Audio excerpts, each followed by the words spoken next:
Hello friends, आज हम discuss करने जा रहे हैं हमारा next topic anatomy of flowering plants का, that is the tissue system. Last lecture में हमने डिस्कस किया कि एनाटॉमी क्या है, फ्लावरिंग प्लांट्स में एनाटॉमी का क्या रोल है, सेल क्या है और टिश्यू क्या है, राइट।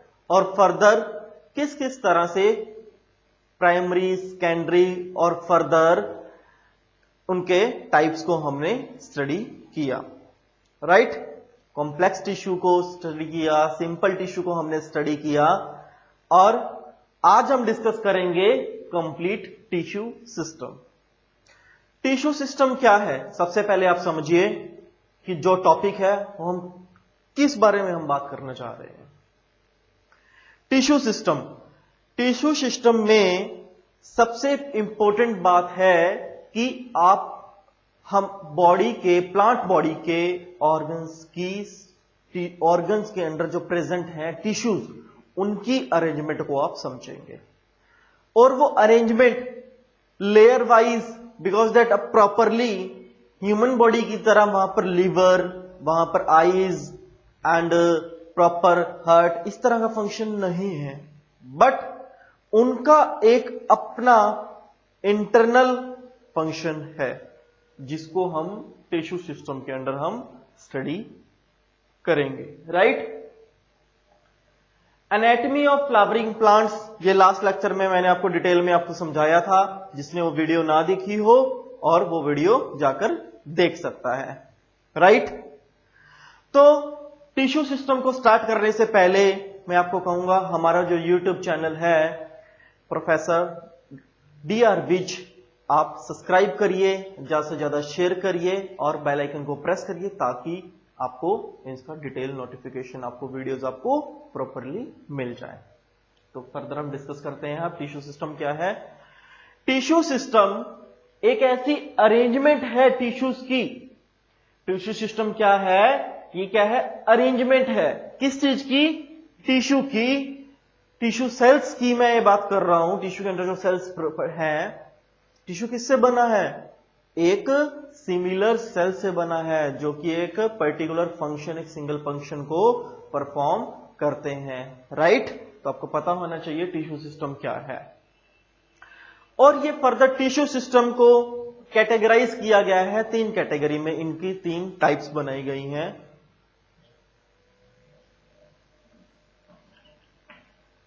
थ्री टाइप्स बनाई गई हैं। पहला, जो फर्स्ट नंबर पर जो टाइप है, दैट इज द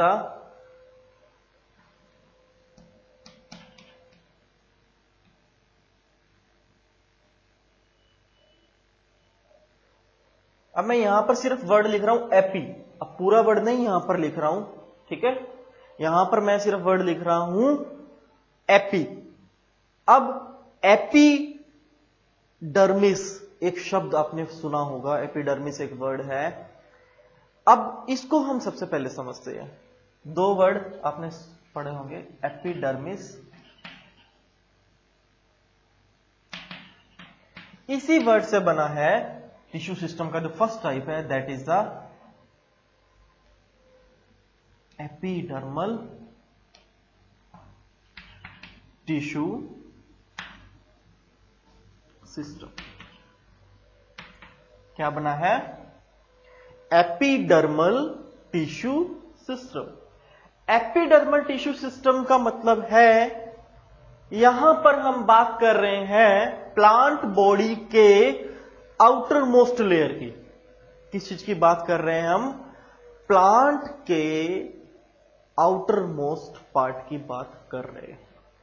जैसे अब छोटे से एग्जांपल से आप समझिए, आपको यहां पर समझ में आएगा।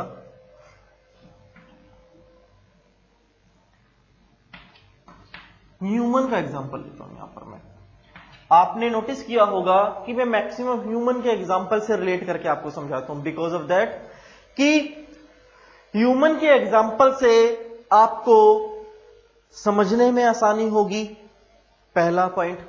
दूसरा, आप कहीं पर भी स्किप करते हैं, अगर उस बात को भूल जाते हैं तो आपको याद करने में इजी रहेगा अपने से रिलेट करके कि वो क्या बात थी, क्या टॉपिक था, उस टॉपिक का आइडेंटिफाई, उस पर्टिकुलर टर्म का क्या रोल है, क्या फंक्शन है, राइट, उसका एक्चुअल मीनिंग क्या है। यहां से आपको ह्यूमन बॉडी से, because that we are the human beings और हमें अपनी बॉडी से ही ज्यादा से ज्यादा सीखना चाहिए, right, that is the human body से मैं एग्जाम्पल बताता हूं। देखिए आप सभी अब ये हाथ देख रहे होंगे, वर्क कर रहा हूं, तो ये अपर स्किन है, एक स्किन लेयर है। अब स्किन किससे बनी है? सेल से बनी है ना, पर्टिकुलर किसी ना किसी सेल से बनी है, राइट। और उन सेल की कुछ ना कुछ अरेंजमेंट होगी, राइट। उन सेल्स की अरेंजमेंट जो अपर लेयर है, द अपर मोस्ट लेयर है, उसी क्या बोलते हैं? एपिडर्मिस कहते हैं, राइट। और जो टिश्यू सिस्टम अपर लेयर को रिप्रेजेंट करता है, सिर्फ और सिर्फ अपर लेयर को रिप्रेजेंट करता है, ऐसे सिस्टम को हम क्या कहते हैं? That is the epidermal tissue system. क्या कहते हैं? Epidermal tissue system. तो अब एपिडर्मल टिश्यू सिस्टम है क्या? इस चीज को हम डिटेल में हम डिस्कस करते हैं। किस चीज के बारे में हम स्टडी कर रहे हैं? आउटर लेयर की बात कर रहे हैं, प्लांट बॉडी के, इसकी बात कर रहे हैं हम, सिर्फ आउटर लेयर की बात कर रहे हैं। और ऐसी आउटर लेयर जो कि विजिबल है, और उस विजिबिलिटी तो हमें सब कुछ प्लेन दिखाई देगा, राइट, ग्रीन कलर का, ब्राउन कलर का, या किसी ने एक्स वाई जेड जो भी कलर होगा प्लांट का, वो हमें पार्ट दिखाई देगा। लेकिन उस आउटर लेयर की भी एक अपनी एनाटॉमी है, उसका अपना एक इंटरनल फंक्शन है, और उसी इंटरनल फंक्शन की स्टडी हम किसके अंडर करते हैं? एपिडर्मल टिश्यू सिस्टम के अंडर करते हैं। क्लियर है सभी को? चलिए अब इसको आगे हम डिटेल में हम डिस्कस करते हैं कि ये किस तरह से स्टडी है और इसका क्या रोल है और कैसे इसको आइडेंटिफाई किया जाता है। ये फर्स्ट टाइप थी टिश्यू सिस्टम की, epidermal tissue system.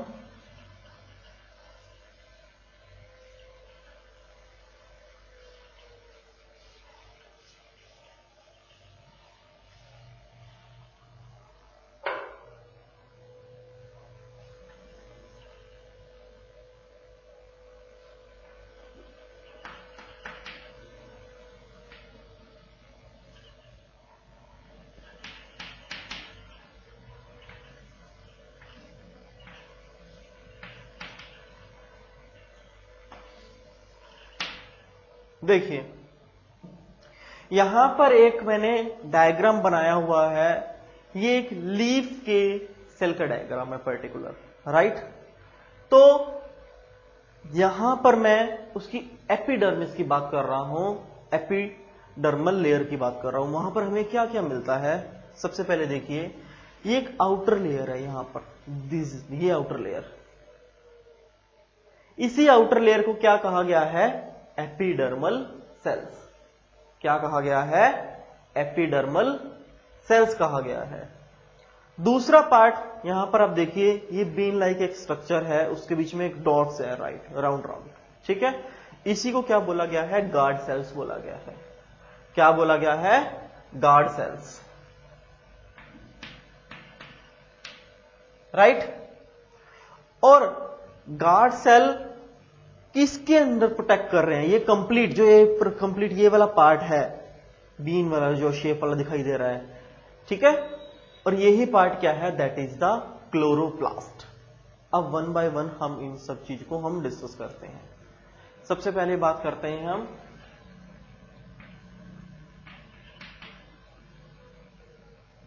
Epidermal cells की।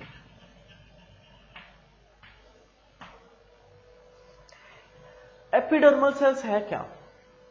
ऐसे सेल्स जो कि वेरी फर्स्ट सेल्स मैं कह सकता हूं आउटर लेयर के, उनको ही क्या कहते हैं? Epidermal cells. ये फ्लेक्सिबल होते हैं, रिजिड होते हैं बिल्कुल थोड़ा सा, और एक दूसरे से बिल्कुल ही डेंसली अटैच होते हैं, राइट। और इनका एक मोस्ट इंपॉर्टेंट की कैरेक्टरिस्टिक है कि कई केसेस में ये बहुत ही ज्यादा हार्ड होते हैं, it is a not breakable या हार्डली ब्रेकेबल, अब इन सेल्स को हम कह सकते हैं, राइट। उसके बाद हम बात करते हैं क्लोरोप्लास्ट की। नेक्स्ट पार्ट है, लीफ का ही है सब कुछ, लीफ का हम डिस्कशन कर रहे हैं यहां पर, दैट इज अ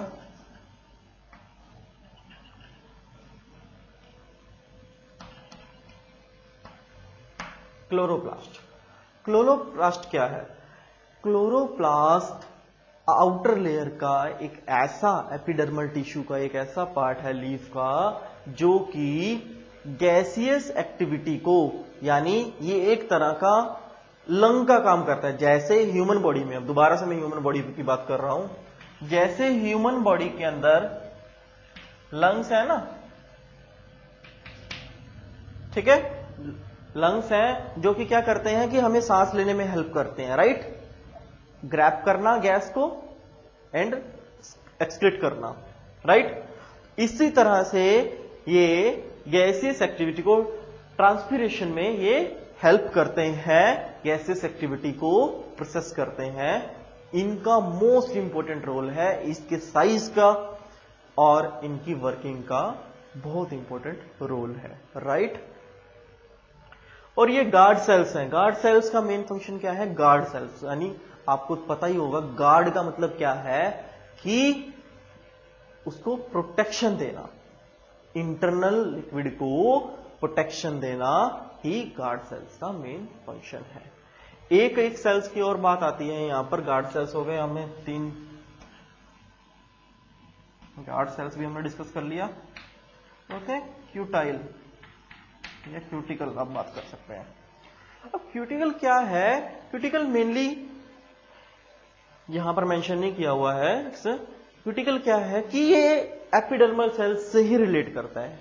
वो किस तरह से? बिकॉज ऑफ दैट ये प्रोटेक्ट करता है इंटरनल वाटर को एक्सक्रीट होने में, मतलब कि अंदर का जो पानी है लीफ का उसको मेंटेन रखे, एब्जॉर्ब करके रखे अपने अंदर, ताकि जो लीफ है वो एक्टिव कंडीशन में रहे, वो खराब ना हो, सूखे ना, राइट।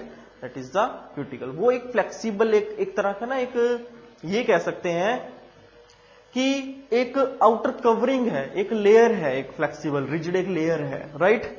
और ऐसी लेयर जो कि प्रोटेक्ट कर रही है इंटरनल पार्ट को, ऐसी लेयर जो प्रोटेक्ट कर रही है इंटरनल पार्ट को, that is comes under the mainly the cuticle layer, right. जो कि एब्जॉर्ब होने, मतलब कंप्लीट पानी क्या है वो एक्सक्रीट ना हो जाए कंप्लीट पूरी तरह से, वो इंटरनल जो पार्ट है वो सूख ना जाए, उस एक्टिविटी को मेंटेन करने के लिए किस लेयर का इस्तेमाल किया जाता है, that is the cuticle layer है। उस लेयर को क्या कहते हैं? क्यूटिकल लेयर कहते हैं। तो फ्रेंड्स आगे हम डिस्कस करते हैं हमारा जो नेक्स्ट पार्ट है टिश्यू सिस्टम का।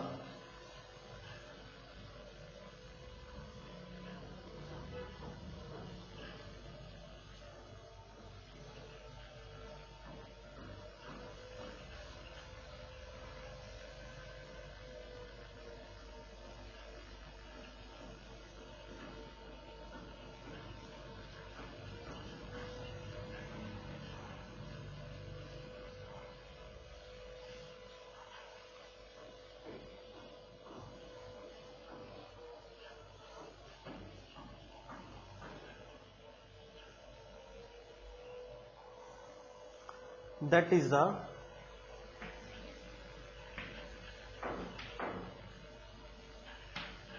ground tissue system.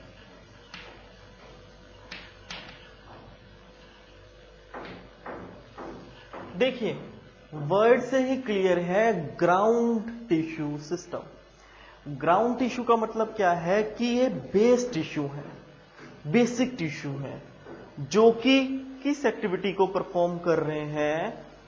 ट्रांसपोर्टेशन को भी परफॉर्म करते हैं, राइट। और with the help of few cells, right. किससे? जो कि मैकेनिकल स्ट्रेंथ भी बढ़ाते हैं। क्या बढ़ाते हैं ये? मैकेनिकल स्ट्रेंथ भी बढ़ाते हैं।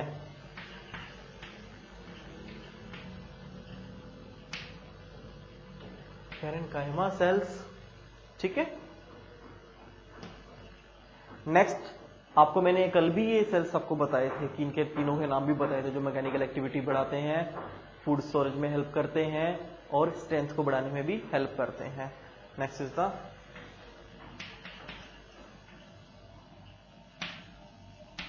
Collenchyma cells and third is the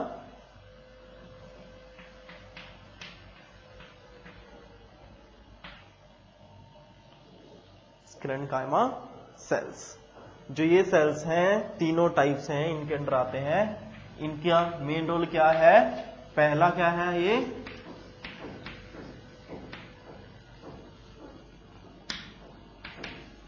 mechanical strength बढ़ाते हैं। सेकंड क्या करते हैं? ये फूड स्टोरेज में हेल्प करते हैं। थर्ड क्या करते हैं? ट्रांसपोर्टेशन में हेल्प करते हैं।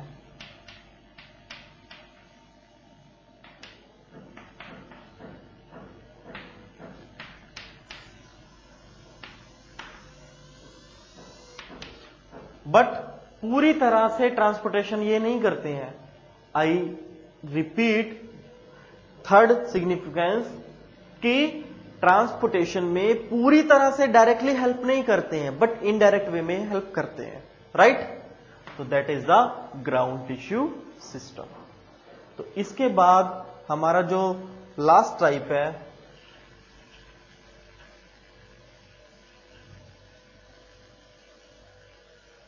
दो टाइप आपको सभी को समझ में आ गए। थर्ड आपको और भी इजी आ जाएगा, आपको मैंने ऑलरेडी बताया हुआ है वैसे थोड़ा सा ये।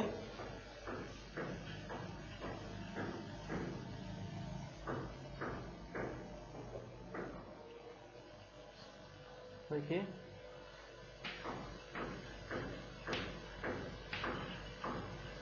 वेस्कुलर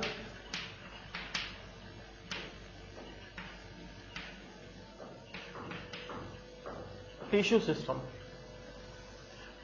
क्या है ये?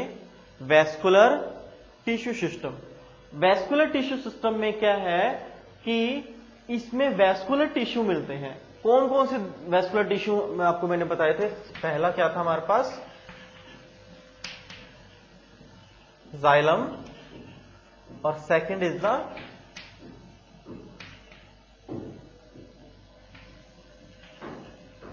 फ्लोएम। कौन कौन से मिलते हैं? जाइलम, दूसरा क्या मिलता है? फ्लोएम। जाइलम का क्या रोल है? जाइलम टिश्यूज का वेस्कुलर टिश्यू सिस्टम में रोल है कि प्राइमरी, सेकेंडरी और टर्जरी रूट से ट्रांसपोर्ट करते हैं न्यूट्रिएंट्स और वाटर को to the rest of the plant body. I repeat, from roots. Roots कौन कौन सी हैं? Primary, tertiary and secondary, right? तीन तरह की जो हमारे पास रूट्स हैं, आपको डिटेल में पढ़ा है रूट सिस्टम में। वहां से न्यूट्रिएंट्स को लेते हैं और वाटर को लेते हैं। किस किस चीज को लेते हैं? न्यूट्रिएंट्स को लेते हैं और वाटर को लेते हैं, और ट्रांसपोर्ट कहां करते हैं? Rest of the another part of the body of the plant. उसके बाद फ्लोएम की हम बात करते हैं। फ्लोएम, अब फूड तो प्रिपेयर कर दिया किसने? लीव्स ने फूड प्रिपेयर किया with the help of the sunlight, with the process of the photosynthesis. Food prepare हो गया। फूड प्रिपेयर होने के बाद मैं छोटा सा आपको एग्जांपल देता हूं। आपने किचन में खाना बना लिया, जब तक आप सर्व नहीं करोगे फैमिली मेंबर्स को, खाएंगे कैसे? या खुद से जाके एक एक तो उठा के नहीं खाएगा। आप एक टेबल पे, एक डाइनिंग टेबल पे, अपने ड्राइंग रूम में कहीं पर भी, या जहां पर भी आप खाना खाते हो, सबको सर्व करते हैं।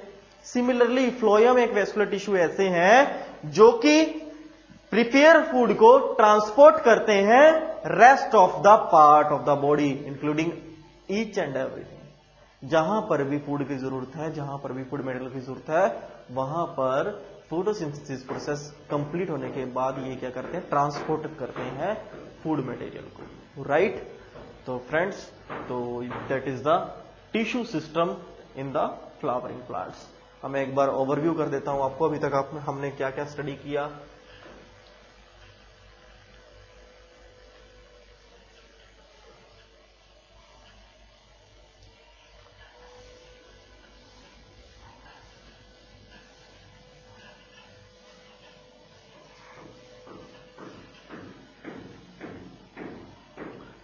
हमने सबसे पहले हमने स्टडी किया टिश्यू सिस्टम क्या होता है।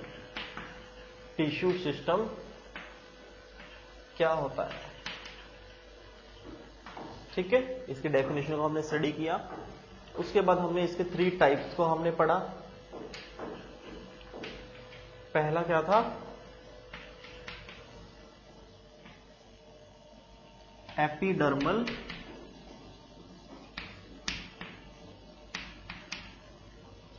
Tissue system. क्या पढ़ा हमने, एपिडर्मल टिश्यू सिस्टम। दूसरा हमने पढ़ा क्या था,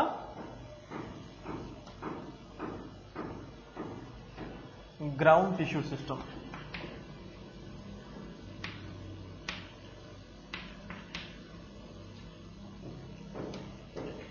third and the important is the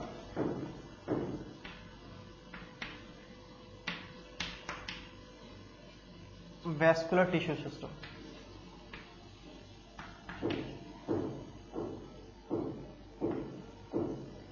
ठीक है, epidermal tissue system, ground tissue system और वैस्कुलर टिश्यू सिस्टम। एपिडर्मल में हमने लीफ का एग्जांपल को लेके हमने मेन इंपॉर्टेंट हमने पार्ट सीखे। हमने स्टोमेटा के बारे में हमने पढ़ा। उसके बाद हमने क्या पढ़ा था, क्रिटिकल सेल्स के बारे में हमने पढ़ा।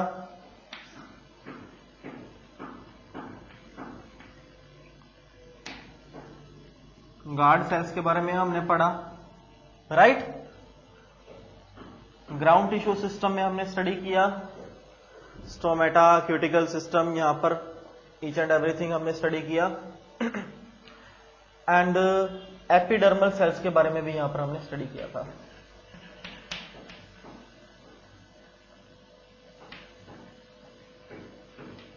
ठीक है, ग्राउंड टिश्यू सिस्टम में हमने 3 तरह के हमने टिश्यूज पार्ट को हमने टिश्यू सेल्स को हमने डिस्कस किया। That is the parenchyma,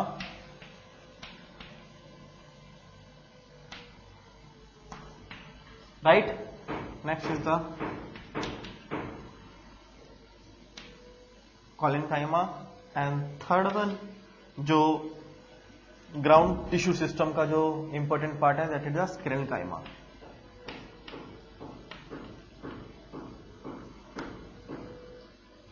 right, इनके हमने रोल हमने पढ़ा, स्ट्रेंथ प्रोवाइड करते हैं। वैस्कुलर टिश्यू सिस्टम में हमने 2 तरह के वैस्कुलर टिश्यू सिस्टम के बारे में हमने पढ़ा। First is the xylem, next is the phloem, right. तो गाइस, इसी के साथ आपका टिश्यू सिस्टम यहां पर फिनिश होता है। इवन आपके एनसीईआरटी के सिलेबस में एनाटॉमी के पार्ट में टिश्यू सिस्टम और फर्दर जो इतना मैंने डिटेल में आपको पढ़ाया इतना अवेलेबल नहीं है, बट फिर भी आपके नॉलेज के पॉइंट ऑफ व्यू से ये सभी चीजें मैंने आपसे डिस्कस की हैं। तो इसको डिस्कस करने का मेरा मेन मोटिव क्या था, सबसे पहले वो जानिए। मेरा मेन मोटिव ये था कि जब आप इन फ्यूचर प्लस 2 में जब आप एनाटॉमी को आप डिस्कस करें प्लांट की, तो आपको क्लियर होना चाहिए कि एनाटॉमी के मेन पार्ट्स क्या है, इनका फंक्शन क्या है और किस तरह से ये प्रोसेस करते हैं, राइट। इनकी प्रोसेसिंग के साथ इनके सब टाइप्स क्या है और इनका इंडिविजुअल क्या रोल है प्लांट के केस में। तो क्योंकि फ्यूचर में आपकी नॉलेज के पॉइंट ऑफ व्यू से, आपके नीट के एग्जामिनेशन पॉइंट ऑफ व्यू से भी ये इंपॉर्टेंट है। Mainly vascular tissue system, xylem and phloem से रिलेटेड आपको क्वेश्चन एक मिलता ही मिलता है, राइट। वो किसी भी फॉर्म में आ सकता है, कैसा भी आ सकता है, बट रिलेट इसी से करेगा। तो आपको पता होना चाहिए कि हम एनाटॉमी को हम मिस ना करें। इसके बाद ऑर्गन सिस्टम है, वो ज्यादा मैं डिटेल में अभी नहीं जाऊंगा। यहीं पर इस चैप्टर को मैं अभी क्लोज कर रहा हूं, एनाटॉमी ऑफ फ्लावरिंग प्लांट्स को। इसके बाद हम नेक्स्ट चैप्टर में हम डिस्कस करेंगे एनिमल्स के एनाटॉमी को। एनिमल्स का जो टिश्यू सिस्टम है, एनिमल्स का जो ऑर्गन सिस्टम है, सब हम उसको हम डिटेल में डिस्कस करेंगे। और हम डिस्कस करेंगे जो कॉकरोच है, राइट, अर्थवॉर्म है, ठीक है, उनका जो इंटरनल है स्ट्रक्चर क्या होता है ऑर्गन्स का, उनके बॉडी का क्या रोल होता है, इंटरनल लेयर्स का क्या रोल रहता है, वो सब चीजें हम डिटेल में हम डिस्कस करेंगे। तो इसी के साथ आपका चैप्टर नंबर 6 मैं यहीं पर क्लोज कर रहा हूं। अपन बुक से आप क्रॉस चेक कब करेंगे तो आप वहां पर आपको थर्ड वन जो एडिशनल जो 1-2 यूनिट्स और हैं वहां पर भी आप उसको डिटेल में डिस्कस कर सकते हैं, जो कि मैंने rest of the previous video में मिक्सचर उसको मैंने आपको कुछ ना कुछ उसका पार्ट जो है मैंने आपको डिटेल में समझाया हुआ है, इसलिए मैं उस चीज को यहाँ पर रिपीट नहीं कर रहा हूं। आई रिपीट कि मैं फर्दर जो 6 चैप्टर है आपका उसको complete at the end of तक मैं रिपीट नहीं कर रहा हूं, बिकॉज ऑफ दैट मैंने पिछली वीडियोस में आपको वो मैंने डिटेल में पढ़ाया हुआ है। और जो पिछली वीडियोस में डिटेल में नहीं पढ़ाया हुआ है उनको अब जो एनिमल का जो मैं एनाटॉमी आपको पढ़ाऊंगा वहां पर ऑर्थोपोडा जो कॉकरोच ऑर्थोपोडा से रिलेट करते हैं, अब ऑर्थोपोडा की कंप्लीट कैटेगरी में आपको पढ़ाऊंगा, वो किस तरह से डेवलप होती है, कहां से आती है और उनका क्या रोल रहता है, वो सब चीजें मैं डिटेल में डिस्कस करूंगा। तो इसी के साथ आपका चैप्टर नंबर 6 यहीं पे फिनिश होता है। होप सो आपको लेक्चर पसंद आया होगा। किसी को कोई प्रॉब्लम हो, कोई आपको क्वेरी हो, आपको लेक्चर ना समझ में आ रहा हो, या फिर कोई टर्मिनोलॉजी आपको डिफिकल्ट लग रहा हो, या किसी टॉपिक पे स्पेसिफिकली आप एडिशनल वीडियो चाहते हो related to the biology of the +1 and +2, आप कमेंट बॉक्स में आप बता सकते हैं। हम इमीडिएट बेसिस उस पर हम वीडियो बनाकर हम आपको आपकी प्रॉब्लम को हम रिजॉल्व करेंगे, राइट। तो have a good luck. And इसी के साथ मैं कहूंगा हमारा जो चैनल है प्रोफेसर DR विज, आप ज्यादा से ज्यादा सब्सक्राइब करिए, ज्यादा से ज्यादा शेयर करिए, बिकॉज आपकी शेयरिंग से ही हमें हेल्प मिलती है। नोटिफिकेशन के लिए आप बेल आइकन को प्रेस करिए ताकि कोई भी वीडियो अगर जब हम यहाँ पर हम अपलोड करते हैं तो आपके पास इमीडिएट बेसिस नोटिफिकेशन आ जाए। एंड एक और बात कहना चाहूंगा, इस चैनल पर हमारे पास जो 9th 10th +1 और +2 का NCERT based syllabus physics, chemistry, mathematics and biology available है। जो भी इन सब्जेक्ट से रिलेटेड NCERT बेस्ड सिलेबस को सीखना चाहे, अपनी नॉलेज को ग्रैब करना चाहे, इस चैनल पर जा सकता है और इसको शेयर करके आप सभी की हेल्प भी कर सकते हैं। Thank you so much.